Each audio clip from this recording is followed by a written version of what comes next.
Welcome to this video on how to be a good panelist. So what I'm going to do is I'm going to make this first video about how to be a good panelist, and then there's going to be a second video after this one about how to be a good chair. I already want to congratulate you because I think what's important for a good panelist is to have a desire to improve and to want to do well. And I think the fact that you are watching this video is already showing these desires, and I therefore think that, you should be congratulated for that. What I'm going to talk about is five things. Firstly, I'm just going to lay the baseline of what we expect the judge to know or how they function. Then I'm going to talk about the basic requirements for you as a panelist during the debate. I'm also going to talk about how you can come best to a decision, either during the debate, but also during deliberation. And also I'm going to talk to you about how you can be very good during the deliberation process, how you can help your chair and the panel come to the right call. And then lastly, I'm going to talk about giving and getting feedback as a panelist. I want to note that there are already some technical things that I have talked about in other videos. So I already talked about note keeping or giving and getting feedback. So I'm not going to go into extreme detail in this video because this video will be about 2 hours long, and I don't think that would help anyone. The goal of this video is to mainly talk about what we expect from you as a panelist, how you can fulfill those expectations, and then also how you can actually be, good for the deliberation process and coming to the right decision as a panel, and therefore increasing your chances of breaking. Now, who's the judge? There are oftentimes different words used to describe the judge, but overall it is the average informed newspaper reader or the average intelligent voter. So what we mean with an average informed newspaper reader is that you need to know the headlines of stories that are within the international section of a newspaper. And you don't need to know the exact details. So, for example, Italy now has a right-wing government that has been in the newspapers. So you should know that there is a right-wing government, but you don't need to know the exact, historical context or who the second in command is of the party, all of this stuff, because we don't expect you to know all of the things for all of the things we're going to debate about. It's just to have a general grasp of how the world works and what the status quo is. It might be the case that you have written a brilliant dissertation on some of the subjects in a tournament. So you might know a lot about the specific party within Italy. It's important that you don't insert yourself as a panelist or as a judge in the debate. So maybe they make a claim about the party which is not exactly true or might not be historically be true or, has some dubiousness or anything else. At the moment that the average informed newspaper reader does not know this, you should not insert yourself in the debate because you should judge the debate how it happened, not how you think it should happen or how it would have happened if you had time to rebut their cases. All of this stuff. I think it's also intuitive that it is only fair if every judge has the same information that we expect from them. And at the moment, we allow certain judges to just insert themselves more. It would be unfair for the debaters because some would just, be easier off, or debaters would just not know what to expect when going into debate. So don't insert yourself as a panelist, even if you have a lot of information. Do keep this for general feedback because, or feedback for teams, because then you can explain, how the case could become stronger, or, you know, how it would actually work in real life. Another thing that is important is you need to be willing to be persuaded. So maybe you have an idea about what the strongest argument is or the argument that you like the most.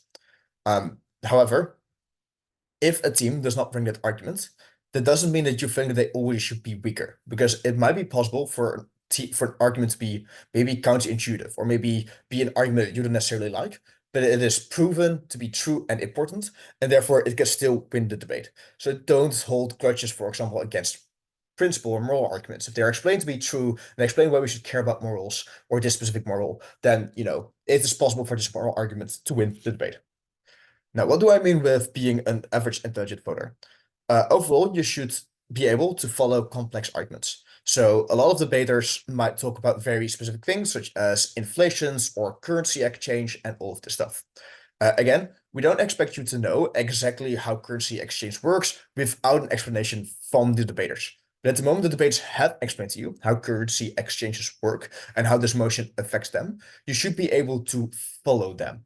So try to just follow these complex arguments And this is also a tip. If you don't understand something specifically that they say, write that down. So maybe they say currency exchange, or they talk about zero-sum gain and all this stuff, and you just don't know what those words mean. Write them down. During the deliberation process, you can ask them, but also as general feedback, you can give like, you use these words. I don't know what these words mean. Please explain them to me. Um, but overall, the intent should be there to be able to follow complex arguments. Also, you should be able to understand logical linkings and consequences of materials. So let's say opening opposition has a case on polarization. Closing government has a case on why polarization does not happen, because the beginning process of polarization doesn't happen because people just have good discussions and all of this stuff. Um, at the moment, they don't explicitly explain to you the distance of opening opposition. You still should be able to understand that if closing government gives an explanation of why polarization will not happen because the process will not happen, then opening opposition's argument cannot be true. And therefore, you should be able to understand that this is the consequence. So this is what you mean is like the internal links, or the unspoken consequences of arguments you should be able to understand. So, what are the basic requirements for you as a panelist during the debate? I think there are two main ones. The first one is to take notes, and you should be specific and they should be broad. So the specific notes should be about what does this speaker specifically say and where do they say it. So what is the specific rebuttal that the leader of opposition gives to the prime minister? It is very nice if you're able to quote the leader of opposition during the deliberation. But just, paraphrasing or just saying overall what they were intending to do is also good enough. And even if you are unable to follow exactly what the rebuttal is, being able to understand where it is brought is also quite good. So if you're able to say that the leader of opposition brings rebuttal after the second argument, I don't completely understand it, but I think this is what they try to do. You're able to also explain to the panelists what you are talking about, and then they might look at their notes and try to see if they understand what the person was saying there. So I think that is like why it's important to have these specific notes. If you want to know how to do these specific notes, you can just look at the video on note keeping that I made. The second thing that is also important to try to keep is like an oversight. So you want to have an overall idea what the team goes for. So that's closing government, going extend on opening government by bringing a completely new argument that was never talked about before, or are they bringing something that opening government talks about, but they're going to into more detail or explain more why this is important, all of these things. Being able to just know what the overall push is or what the overall like tactics is of a team is going to be good, because there might just be questions that the chair is going to ask you, and being able to answer them quickly is, I think, overall good for timekeeping sake too. Okay, this the second thing that you need to be is quite important, and this is oftentimes where also feedback gets tanked for you as a panelist, and that is not being disruptive. So important thing to note is that the chair is supposed to lead the debate. This means that they should remind speakers of not, that they should take PYs when they haven't taken one, or they should off PYs when they have taken, when they've given none. They should make sure that speakers are just, not speaking too loud when other people are, talking and all of this stuff. But you as a panelist should not lead the debate. So you should not tell people, hey, you should take PYs, or you should tell people to quiet down, or all of this stuff. If you want to make a general note, the best thing to do is tell your chair, hey, I'm having trouble understanding what the speaker says. Can you please tell everyone to whisper more quietly? Or you ask the chair if you can address the teams for them to be quieter. Um, Again, it is the chair's job to, lead the debate, and you as a panelist should help, so you can remind the chair to do something and all this stuff. But you should not take over the role as chair, because that's not what you've been assigned for this specific debate. So don't be disruptive during the debate. This also means you should not be disruptive during speeches. So especially beginning judges sometimes still make sounds, just like first like huh, or like when they disagree. That's just very disruptive for speakers. Don't do that.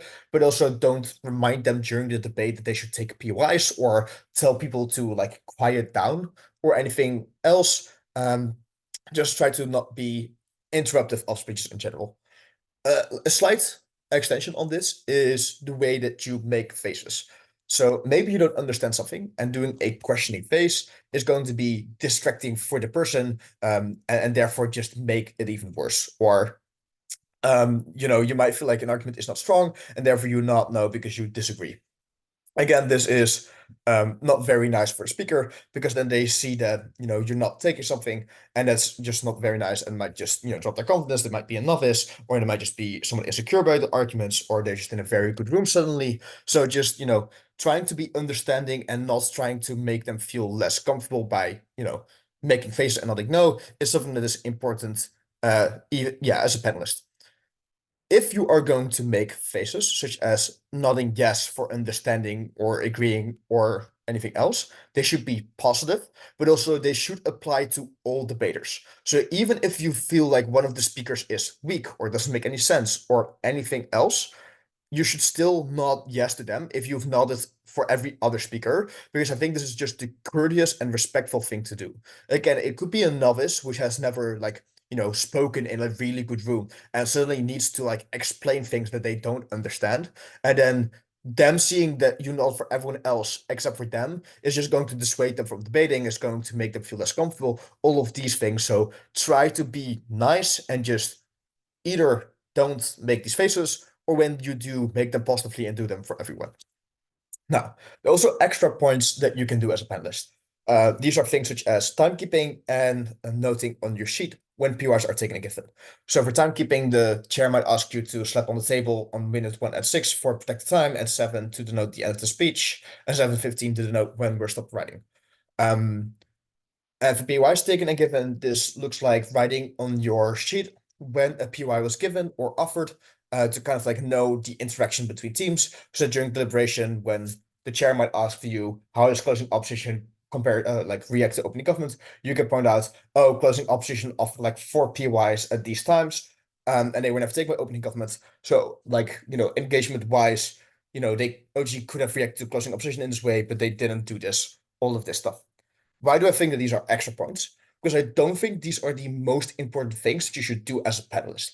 As a chair, you can understand overall that people have taken an off of POIs, because you can softly remember that, and also you can just ask speakers to time keep themselves or try to keep a timer, because again, maybe no one on the panel has a nice app which does the nice dinging during the speech, or people might just need to focus on note writing and therefore are unable to time these things well. And there are alternatives that you can do for these things, but also they're not the most important thing, right? The most important thing is making sure you understand what is said during the debate and who says them and how they interact. And if timekeeping or writing down how POIs are taken or when they are taken, disrupts that, then you should focus on the most important thing first, which is just understanding the debate and trying to understand what is exactly said when by whom. Okay, coming to a conclusion. Overall, it is important that you're going to compare teams, going to compare teams, and the best way to do is just to do it team by team and do this chronologically. So oftentimes it is nice for you to already have an idea who is winning opening half during the debate, because if that's the case, then you can understand if closing government's extension, for example, of rebuttal is needed, is needed to kind of win over opening half, because if opening opposition beats opening government, the rebuttal might take them over opening government because they might just have better engagement with opening opposition. But you're only able to assess this specific example if you know that opening opposition is beating opening government. And also during deliberation time, you might not have that much time. So, you might not be able to really go into detail about every single team. So therefore, being able to already know what you think opening half is going to look like is going to be good for you timekeeping wise. So that is the overall structure of how you should come to a conclusion. It is also nice to already during debate assess arguments, because arguments overall need 2 things. They need to be explained to be true, and they need to be explained to be important. So let me give you an example. Let's say opening government explains why banning zoos is good because this makes it that less animals are hurt. One thing that needs to be proven to be true is that, in the alternative, animals are better off. So they might give reasons why zoos are bad, but they might not give any reasons why wildlife is good. So you can note this and be like, oh, they actually don't explain why the comparative is good. So I don't know to what extent they have proven to me why this argument is good. The other thing is you can ask yourself, do they explain to me how big the hurt is to animals? And also, do they explain to me why I, as the average informed newspaper reader, should care about animal suffering? And if they do, then you know that it's like good. If they don't, there's also a gap. Note, however, that just because arguments are not good does not mean they automatically take a fourth, or that if they are good, that they immediately take a first.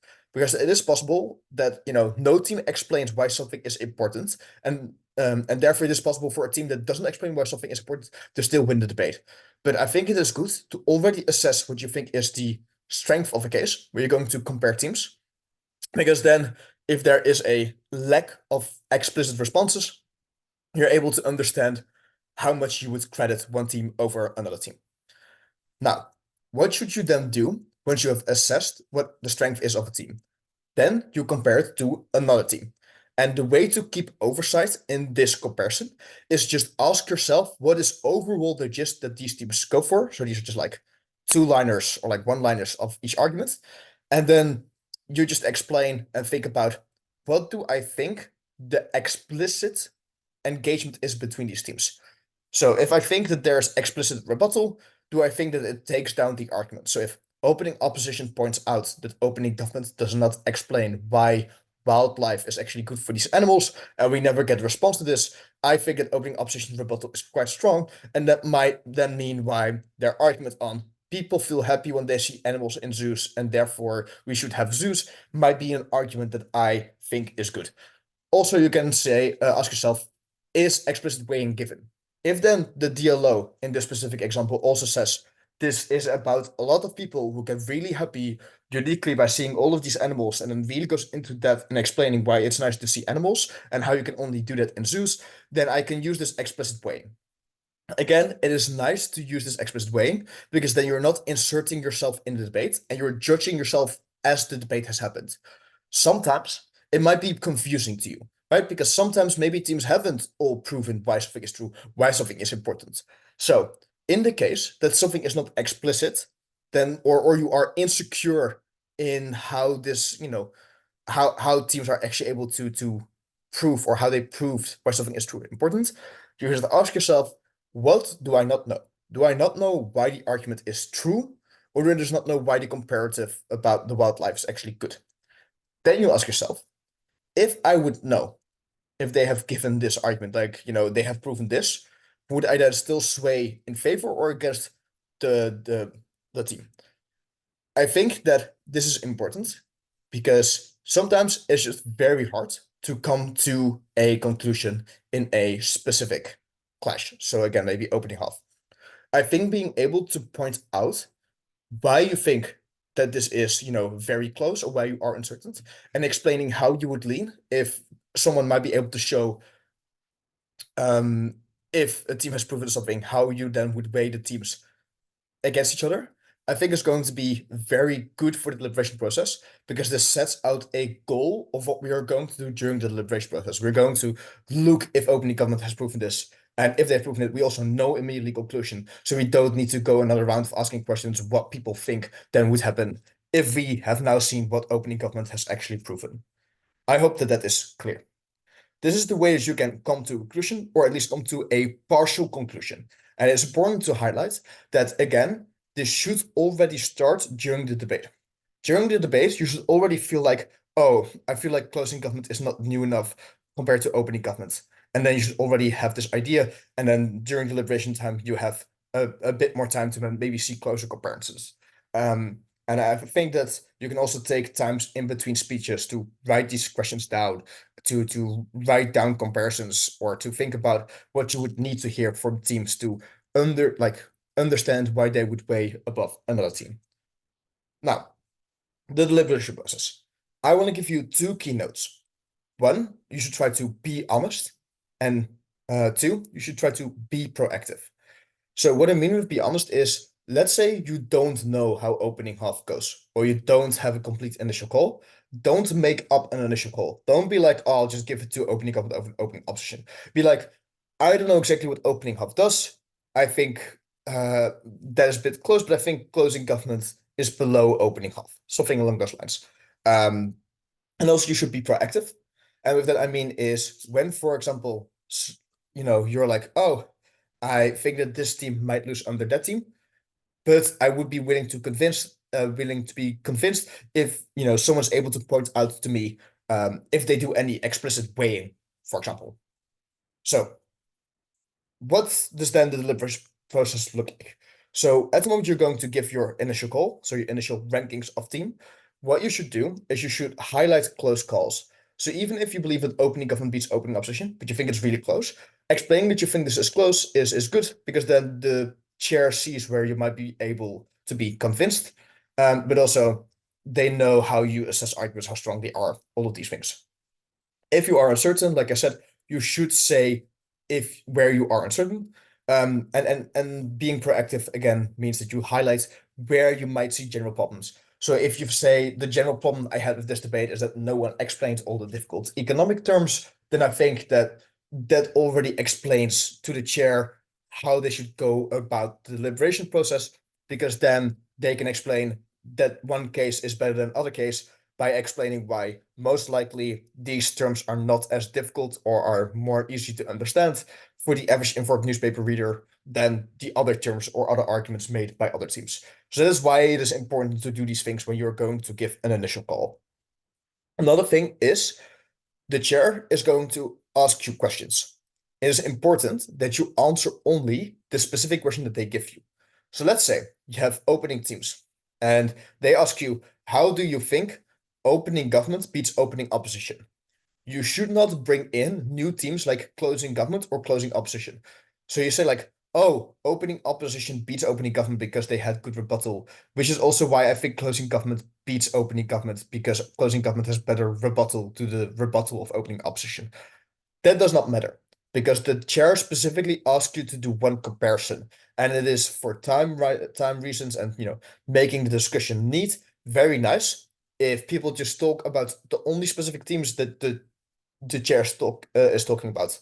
Um, okay, so there might be a case where they are going to ask you to answer a question, but you might be a bit uncertain about something. Then what you can do is you can be proactive and then ask a question after you have answered a question. So you keep it like, I think opening opposition has good rebuttal on opening government's point, but I still had problems understanding what opening opposition's impact exactly were. So can maybe someone explain to me what they exactly were? Something along those lines. Um, or I'm a bit unsure if opening opposition says this. Is this correct? This doesn't always need to be the case, but I think this also highlights maybe where you would be willing to be persuaded or how you exactly see these things. So answer the specific questions, and if you are a bit unsure about something, ask that. Um, and also maybe for time reasons, not go into too much depth. So you can say, okay, I think closing government has two arguments. I think only one of them is new. I think the other one isn't new. I won't go into detail when explaining why closing government beats opening government, for example, because the argument that isn't new is not relevant for explaining why closing government beats opening government. That's another way that you should answer a question. Just be specific and don't bring in new teams. Just talk about the specific things the chair asks you. Another thing that's important is to not be disruptive. Again, just like it is not your position to lead the deliberation, it is, sorry, just like it is not your job to lead the debate, it's not your job to lead the deliberation. That's the chair's job. So when someone is giving a reason why something is true, you don't interrupt people. You don't be like, this is wrong, or I disagree, or that's not what they said, or whatever. Um, or when the chair is, talking about a specific clash, you don't interrupt the chair and be like, actually, we should talk about this clash first, or whatever. Again, even if you feel like the chair might not be good at timekeeping and might be going over time, that is the chair's fault. It is not your responsibility to make sure that the debate happens on time. You're only going to make it worse by interrupting and trying to take charge. So don't interrupt, don't, try to lead all these things. That's the chair's job. It will only make the deliberation process slower and worse if you do. maybe you do want to react to people because you think like they are unfairly characterizing a team or whatever. What you then should do is you should raise your hands. Then the chair can see that you want to react to the specific point and then can give you the floor if they feel like you have the time or, might want to respond themselves and then give you the option to respond as well. All of these things. Um, Again, it is important to not disrupt because again, also the panelist might be a novice and it might be very discouraging for them to be constantly interrupted the moment that they're trying to talk about something. So just like you should have respect for the debaters, you should also have respect to the panelists, even if you believe that they are wrong, don't interrupt them, be nice. Okay, what other things are important for the deliberation process? I already highlighted this a bit, but timekeeping. Look, you've got 15 minutes to do the deliberation. So you need to come to a call which you all agree on, or that's the preferable ending of the deliberation call. But also you need to do speaks and you need to make sure that everyone is discussed, all this stuff. 15 minutes to do that is not that much, especially when people are able to talk for 7 minutes. So at the moment that when someone asks you a question and you're able to be, you know, time sensitive and do this in a short but detailed way, then that's going to be very good. So at the moment you want to respond to other people, you do key responses. So you might have like 5 responses to what someone said during the deliberation, but you can be like, one is just nitpicking, or the other thing is just not that important to this specific thing that we're talking about. Drop them. You don't have time to discuss them. You can do that maybe after the deliberation. Focus on what you think are the key aspects of, one discussion or one comparison. Um, Also, if there are like maybe sometimes people give a lot of reasons. They give like 6 reasons why something is true. You can be like, they give me reasons why this is true. One of them, or like 2 of them I want to highlight are these reasons. I won't go into detail about all of them, just for time wise, or I can go into more detail if you ask me to. But I think it's important now to just continue on with explaining why I think opening government beats opening opposition. And also, sometimes chairs just ask you if you want to add anything. If you don't have anything to add, or you think it is minor, then either keep it to a short comment, be like, minor addition, I don't think the whip does new rebuttal, which we can credit, or something along those lines. Or be like, no, I don't think I can add anything here. Again, we don't need to hear from everyone the same thing over and over again. Just try to keep it clean and try to make sure that the deliberation process doesn't drag on because you are answering these questions very long-windedly. Also, there are sometimes cases where you're going to discuss team by team and you still disagree or you agree or all of these things. It is important to highlight how you are feeling during the deliberation.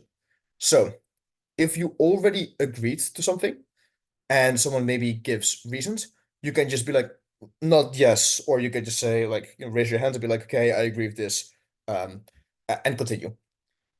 However, if someone disagrees, or if you disagree with what everyone else think, if you're not flipped, then you should say, oh, I still disagree. I still think opening government beats opening opposition. But just saying that you disagree still is not going to be very useful for the deliberation. What will be very useful is you're able to give the chair a reason why you would maybe flip and maybe give the other team the win.